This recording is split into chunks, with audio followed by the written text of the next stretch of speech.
Thanks, guys. I'm here with Stun, and I want to say, first off, congratulations, successful debut with Phoenix One. How did the trade come to be, and how do you feel so far on the new team? Well, I kind of just got told one day that I got traded, and I moved out the same day, and then we actually scrim dig the same day that night, so that was interesting. I mean, how does that feel? You having no input in the trade, having it such a fast turnaround, and already playing against your own team. Is that something you're still comfortable with or still adjusting to? I mean, I think the trade was overall like pretty beneficial for me, so I'm pretty happy that they traded me. So on Phoenix One, you have the opportunity to play with Arrow, someone who a lot of people are calling the best AD carry in North America. Do you think that's a guy who can really be beneficial from you, who can help you learn to play competitive as a sport? Yeah, so I actually luckily managed to end up playing with a lot of the best ADs in NA. Like I got to play with Piglet on Team Liquid Academy, and then now Arrow, and both of them are like really supportive of me, and they always like give me tips and like advice, and they're all really willing to teach. So I think I learned so much from them. It's very interesting. So a lot of people think of Piglet as someone who is pretty hard on his supports. What is the difference between a guy like him and a guy like Arrow as far as how they teach you and how receptive you are to their feedback?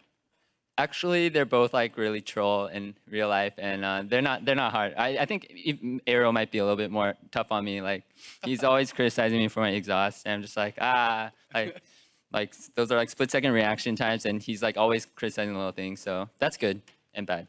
And, Definitely helps you improve. So speaking of exhaust, 7.5, it's getting nerfed. Tank supports may be coming back into the meta with the Bond of Stone changes, Ignite being comparatively stronger. Do you think we'll see more Ignite, more kill lanes, and more tank supports?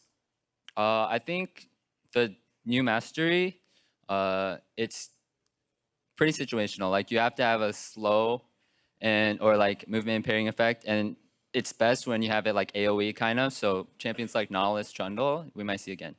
All right, cool. Well, congratulations, and thank you very much, Stunt. We're going to send it back to the guys at the desk to close out the day. Thank you very much, Azale. It's good to hear from Stunt, who, as it was mentioned, was a front runner for player of the game, at least in that first game, putting up a couple solid performances here tonight, finding himself officially on a starting roster for an LCS team, not just a sub anymore. Yeah, told that I've been traded, and next day I move out, now I'm on a starting roster. I can't imagine. I can't imagine what that's like. Being given that information, having to pack up your stuff, move to a new house, and then immediately sit down at a computer and play against the people not, maybe 12, 24 hours ago you were playing with. That had to have been a whirlwind. It's actually really cool insight because earlier when we were trying to dissect all the trades and talking about, what went into them, what did Dignitas get out of all these trades? Because they're really just the only one that are giving away a player. I guess they got money. Oh, maybe it was, to be nice to Stunt because he wants the starting. Turns out they just told him. You're traded. Here you go. All right, have fun over there. Well, he is having fun because he has a victory here on day one with the team. But before we close out our day, I want to go ahead and take a look at how today's matches shifted the standings. Cloud9, they'll remain in first place with their win today, though. Phoenix One have finally overtaken FlyQuest for third place, while Team Liquid will have to start to climb out of 10th on another day. We'll see if other teams can make moves within the rankings in our matches tomorrow, starting with Counter Logic Gaming going against Team Dignitas on NALCS 1. Then FlyQuest takes on Immortals later in the battle arena. Over on NALCS 2, we start with Envy versus TSM. After that, Phoenix One hope to take down Echo Fox in the battle theater. Any particular match that you're looking at there tomorrow, Kobe? Anyone where someone picks Shaco, so I finally get to talk about this. I'm sad that I didn't get to go on my Shaco rant. I had so many things. You want to talk about Shaco? Rant away. I give you permission. For Moon. What do you want to talk about? Talk to me about Shaco. Okay, so first, let's just start at the very beginning because they kind of laughed off and they're like, that's a weak box.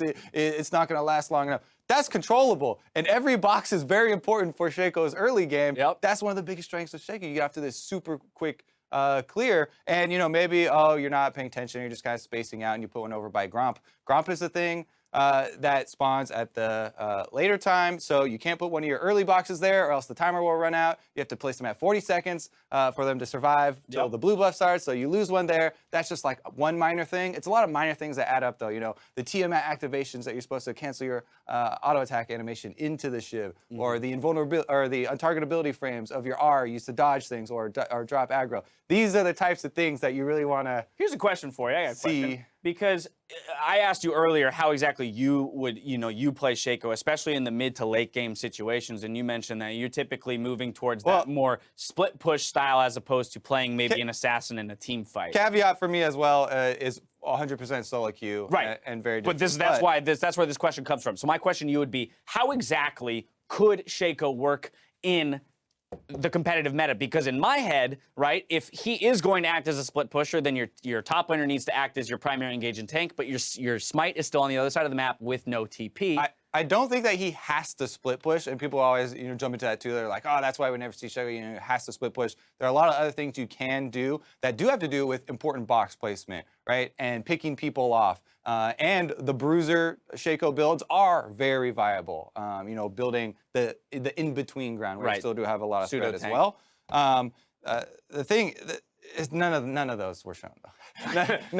I'm still hoping. Kobe's day ended in disappointment, ladies and gentlemen, but the hope is still alive for maybe a solid Shaco performance to come here in the North American LCS. Now, for myself, the casters, and the entire live broadcast crew, don't max W on Shaco. The Korean Shaco's max the Shiv second. Thank you for watching, other people max Q and second. we will see you guys tomorrow for more North American LCS. AP Shaco's max box.